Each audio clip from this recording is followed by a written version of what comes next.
On today's episode of Rumor Roundup, we talk about Lewis Hamilton thinking that Toto Wolff betrayed him. All this and more coming up. Welcome to the Rumor Roundup. All the stories contained within this are to be taken with a grain of salt and haven't been officially substantiated, but are things that are being talked about in the world of F1 that may be interesting, could turn out to be true or simply plain wrong. Without further delay, here is the Rumor Roundup. It seems that Toto Wolff might have actually betrayed Lewis Hamilton after the seven-time world champion revealed what the team principal told him regarding the W14 in the previous season. According to Hamilton, it all started in the factory when he was explaining to Wolff that the car design seemed to be on the wrong path. Despite the numerous issues faced by the W13, Wolff and the engineering staff claimed that the zero-pod concept was the way to go and that there was more speed left in the setup. But Lewis, who had won the previous championships with Mercedes, couldn't agree to his team principal's assessment and stated that he felt the team was wasting valuable time in trying to squeeze more out of a flawed design. His concerns were validated when the car continued to bounce throughout the season, leading to a few technical directives from the FIA and ultimately contributing to Mercedes finishing behind Red Bull and Ferrari in the constructors' standings. The most surprising part of the story came when the Brit looked back on those moments and revealed that Wolff and his men ignored his feelings about the car. In an interview, he said, "I remember complaining to the team and being like, look, we have to make these changes, otherwise this is the path we're going to go on, and this is where we're going to end up. Please do something about it. I remember they said, we know what we're doing, you're wrong." And that was definitely an interesting moment. I was like, okay, I'll step back. I don't want to step on anybody's toes. Then when we got into the season, then we spoke again and they said, oh, maybe you were right. Although he never publicly criticized the team's strategy, it appears that he was frustrated by their inability to recognize the problems with the car's design. He went on to say that he was disappointed that the team didn't listen to him and ultimately led them to miss out on challenging for the championship.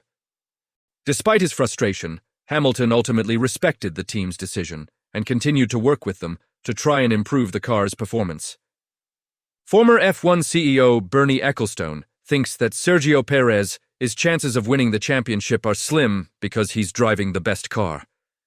But he thinks that Lewis Hamilton would have a chance if he was in a Red Bull. Talking more about this, Bernie said, "He is in a hopeless position. You can't catch that car. You know, Checo, he's doing a great job, he's a nice guy, no problem, but it's not his fault. He's just in the best car. So, yeah, if Lewis was in that car, he'd be winning the championship. So, yeah, I think Lewis probably has a better chance of winning the championship than Checo if they were in the same car." However, Bernie made it clear that he believes that the current RB19 is simply too dominant for any other driver to compete with. He said, "I think Max is going to win again this year. I think it's too much for anybody else."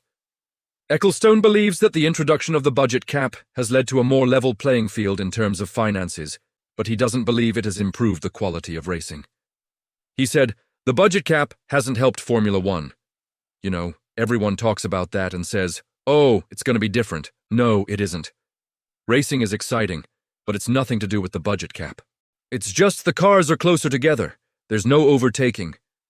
You know, you watch the races, there's no overtaking. Who remembers a race where there was lots of overtaking? You can remember probably 3 or 4 races where there was lots of overtaking, but I can't." Overall, Bernie's comments reflect his belief that the current state of Formula One is not particularly exciting, but he acknowledges that it is more competitive than in recent years. Alpine's executive director, Marcin Budkowski, has stated that the team's focus this season will be on consistency and closing the gap to the top teams. Alpine finished 4th in the constructors' standings last season, their best result since rebranding from Lotus in 2016. And Budkowski believes that the team is on the right trajectory to challenge for the championship in the near future. Speaking about their upcoming 2024 campaign, he said, "We will continue to push and try to close the gap to the top 2 or 3 teams. It's so tight from 4th place onwards. And the reality is that we need to have a very strong year, a clean year, no issues, no mistakes. And try to get a little bit more out of the package.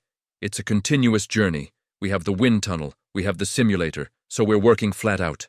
While the team has made some progress in recent years, They have yet to win a race since rejoining the grid as Renault in 2008. And Buchowski admits that winning a race remains the team's primary goal for the season. He went on to say, "First of all, to win a race, that's the immediate target. And then we'll see where we are at the end of the year and see where we stand in terms of the championship." Despite the team's ambition to win the championship, Buchowski insists that there is no pressure to do so. He said, "There's no pressure internally. What we want to do is achieve our targets, and the target is to win a race. We are building something solid. We need to stick to the plan. It's a long journey. It's a 5-year plan. We are in year 2 of the plan, and we need to stick to the plan." Overall, Alpine's 2024 campaign promises to be an exciting one, as the team looks to build on its strong performance last season and challenge for race wins and ultimately the championship in the coming years. Rapid rumors.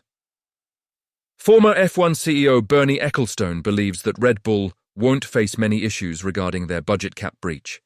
He said, "I think they'll find Red Bull will be fined a lot of money, but I don't think it will affect them too much.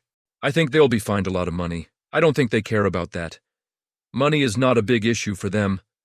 Maybe it's different if it was Lewis's team, Mercedes, or someone like that, one of the bigger teams. If they get hit with a fine, that could be a different story," he added. "They can make him pay a personal fine. If he has to pay a personal fine, he'll be very upset. Everyone is watching what happens with Red Bull. If they get away with a slap on the wrist, then there'll be accusations of double standards." Haas team principal Gunther Steiner doesn't believe that his team's switch to Ferrari power will give them an advantage over their rivals in 2024. He said, "If you look at the pure engine performance, I think they were always in the top 3, sometimes top 2.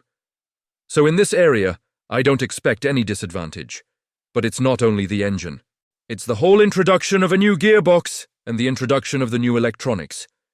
So it's a big change. And I'm not only talking about the car, it's also the infrastructure and the whole organization to introduce this type of new technology. That's all for this rumor roundup, and if you like it, feel free to subscribe to my channel and give it a thumbs up. And let me know in the comments what your favorite story is. I'll be waiting for you in the next one.